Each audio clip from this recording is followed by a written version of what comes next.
Yo, what's up? It's Amaje back with another WWE video, and we back with I think Tap Out Corner, and this is WWE references only hardcore fans will understand or get.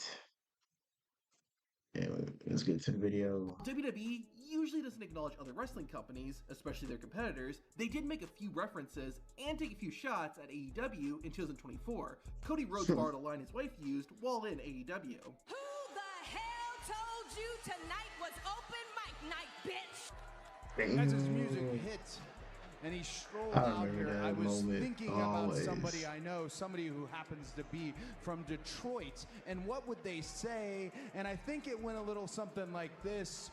Who the hell told you tonight was open mic night, bitch? Bro, Cody Rhodes is so corny, bro. Definitely Brandy did it good, but like you already know this because he does that. He has a black wife and everything. Everybody knows that obviously, but like I feel like he did it so cringy, man. She did it. It was just so iconic, but like it just can't be Speaking of redone. Cody, AJ Styles called the American Nightmare out for being a quitter, which led to an acknowledgement of AEW. But when it got tough, what you do, Cody? You quit the WWE. Oh, you didn't like that? I got news for you. He also quit New Japan Pro Wrestling. Doesn't stop there. You quit Ring of Honor. This man right here helped start up a company, and you quit. I feel like these some easy references. Too.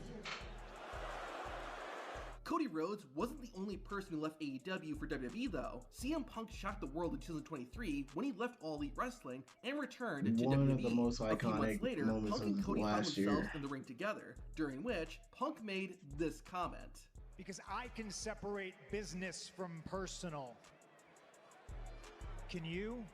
CM Punk seemed to be making a reference for why he departed from AEW. It was also a possible reference to why Cody left AEW, since Rhodes had said that a personal issue was what led to him leaving the company. Oh, and don't worry, CM Punk took some much harder shots at AEW later in the year. In 2024, AEW was having some issues with attendance, with many photos surfacing showing empty sections of the arena. Punk noticed this and had some fun at his former employer's expense. I'll beat him up in the cheap seats. There's people on this side of the camera. I'll beat him up over there. I've now cooled down. Oh, I didn't even get that one. Also, this one might be a Alright. coincidence, but you be the judge. In April 2024, AEW showed the security camera footage of the infamous real Bro, backstage. I'm sorry, this was like the most stupidest moment of Tony Khan's career, bro. This nigga head, he's not thinking. I feel like there needs to be some other people that's in charge and tell him that this is like a bad idea. Tell him like this shouldn't go this way. Like, and just what I learned today that he said this actually gave them their new deal with Collision, I think. Like this did not give you a good deal, bro. Like this just made you even more stupider to like the wrestling fans as a promoter. Like, come on now. Vince McMahon did some stupid stuff, but like he's not gonna air another wrestler on the other network for some cheap heat. Fight between Jack Perry and CM Punk. A few weeks after that, as part of an ongoing storyline in WWE, Santos Escobar revealed security camera footage that showed who had really attacked Dragon Lee backstage. Was it just a coincidence that 2.5 weeks after AEW showed the security camera footage, that WWE did a similar thing in one of their storylines? While that may or may not have been a shot at AEW, this next one definitely was. Because you're a choke artist.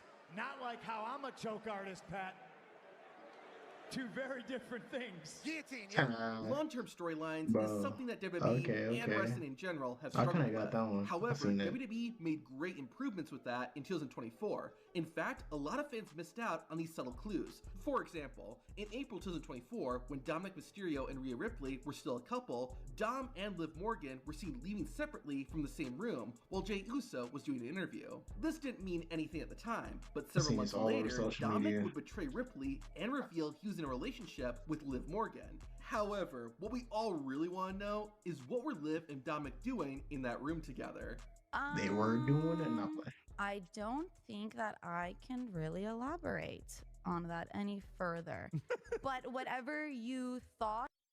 I feel like this pairing was a good fit because like him and Rhea Ripley was like cool, but like I felt like it still just like made no sense because like if you go down the road in the hardcore storytelling down the road, you this oh she basically abused him and turned this dude into a bitch. Like, come on, man. Like, and Liv just came like from with a different approach and like said daddy dumb and not like pause. Okay, my bad. But and like instead of just like, calling this nigga daddy and stuff. But you go to Rhea Ripley, she wanted to dominate this nigga basically. It felt like that was the vibes. Happened in that room probably happened in that room. Similar to Liv Morgan and Dominic, Shayna Baszler, Sonya Deville, and Zoe Stark were seen talking to each other in the background. Then, almost 2 months later, I like they how formed a Triple H faction does together. this. Likewise, Chad Gable was seen talking to the Creed brothers several weeks before forming American Made. Sometimes, though, this foreshadowing doesn't work out.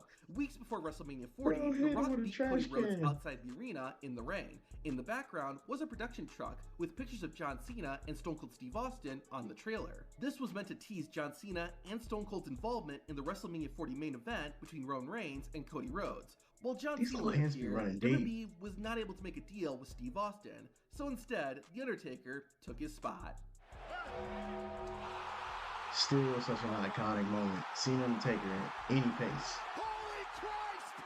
Despite all the attention to detail, WWE still has some continuity issues. On the SmackDown before the 2024 Royal Rumble, Grayson Waller was getting his entrant number for the Rumble match. Waller didn't share what number he got, but if you look closely, you can see that Grayson got either a 6 or a 9. This would have been an amazing attention to detail, except that Waller entered at number 3. That just doesn't add up. Now, wrestling attires are great opportunities for Easter eggs was a and weak one. references. For his WrestleMania 40 match, Xavier Woods wore an attire that was a throwback to his days as Consequences Creed in TNA. Ironically, okay. I Consequences didn't know that Creed one. was a reference to Apollo Creed from the Rocky movies. Similarly, for his match against Cody Rhodes at Backlash 2024, AJ Styles wore gear that bore a striking resemblance to the attire he wore when he fought Cody's father, Dusty Rhodes, in TNA. Now, if you thought you had seen the last of CM Punk in this okay. video, you That have no Randy. idea who CM Punk is. He's like the Deadpool of WWE. Punk is constantly making witty references, and he even brings up podcasts. Got yourself a little program, I understand. I apologize. I'm not a daily listener. I listen to the Experience in the drive-thru. That was a pretty sneaky reference to Jim Cornette's Drive-Thru podcast. However, CM Punk isn't the only person who can make witty references. So can Triple H. 1994, I was terrorizing WCW. The game was referring to his old gimmick as Terror Rising. That's a Now that was kind of horrible an obscure name. reference, but I'll be impressed if you understand this one. Listen to Wade Barrett's commentary and see if you know who he's referring to. And that mustache on the love machine that is Dom Mysterio, the greatest mustache we've seen since the days of Eli Cottonwood. Now, who is Eli Cottonwood? Eli Well, Cotton- he was actually part of the original NXT, back when NXT was a Oh, bro, the original NXT, bro. This, you just had to be there. You just had to be there in those dark days, man. Bro, back in 2010 when I was like 10, bro. Oh my God, you just had to be there for that, man. It was pretty good, honestly. To me, it was like the first season was like just like crazy because like that's where the Nexus came from. But like second season, it went downhill. 8 rookies would compete for the chance to win a WWE contract. During season 2, Eli Cottonwood was one of these rookies. He was the second person eliminated, but his most infamous moment was when he was put on the spot and told to talk about mustaches. What is a mustache? It's a little bit of hair growing over the upper lip. I feel bad for this guy. Okay, even if you understand that reference, I guarantee you won't understand this next one. In his first televised match of 2024, Cody Rhodes fought Shinsuke Nakamura in a street fight. During the course of the match, Shinsuke accidentally sprayed red mist into the timekeeper's eyes. Cody seemed legitimately concerned about the timekeeper, and that's because that timekeeper was Cody's real-life cousin, Barkley Oman, the What? son of former WWE wrestler Okay, I'm Tugboat, actually surprised aka about that. Shockmaster. At least Barkley didn't fall through a wall.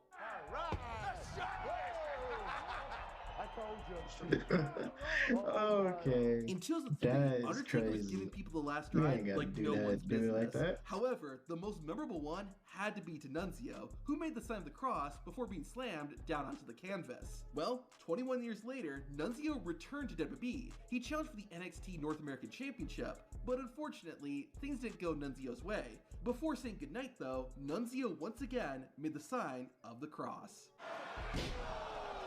If CM Punk and Drew McIntyre's match at SummerSlam 2024 felt familiar, don't worry, you're not going crazy. Not only was CM Punk wearing gear inspired by Bret Hart, but Punk also made a reference to one of the Hitman's most iconic matches. Seth Rollins remember him was a saying special he's guest a fan. referee for Punk and Or is his McIntyre's favorite match. wrestler. During the contest, Drew got a hold of a chair. However, Seth wouldn't allow it and nearly clocked CM Punk in the head as a result.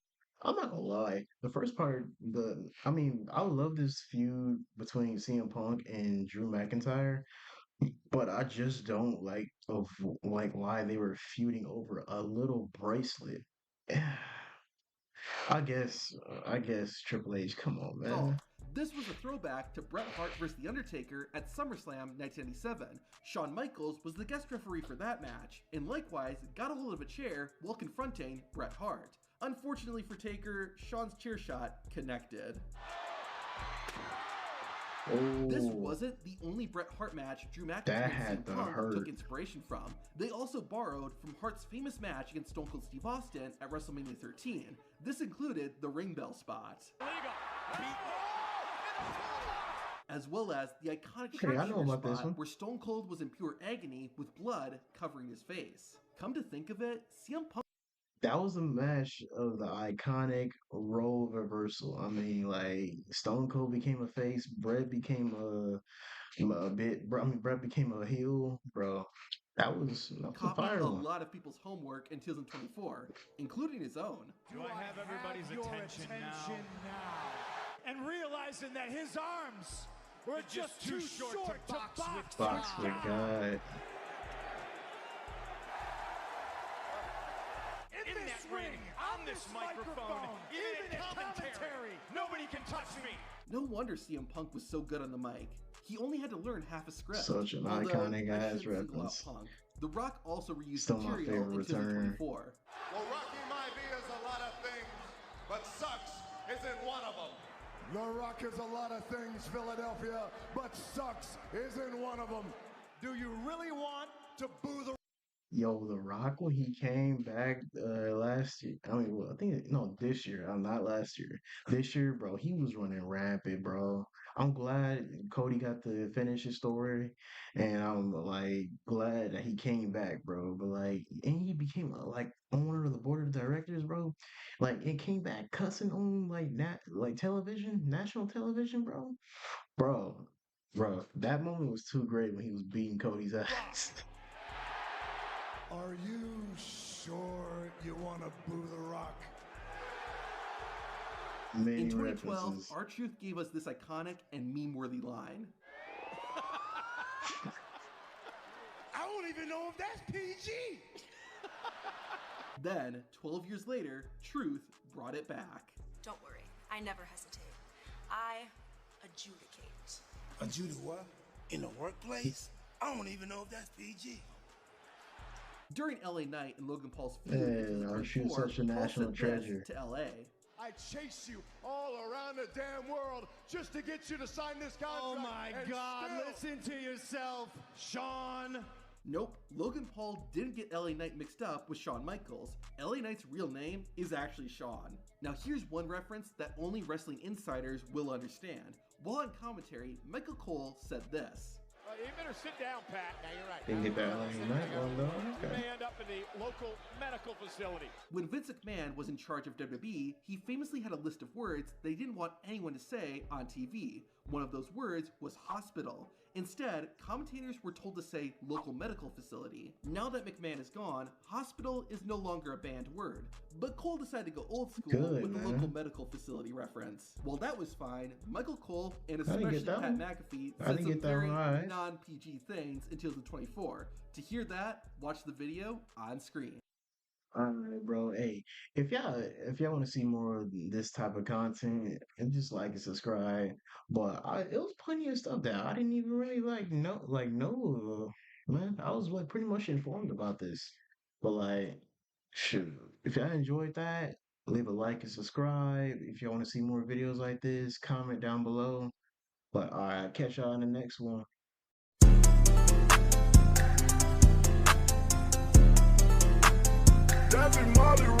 Fuck it, that uncle, oh yeah.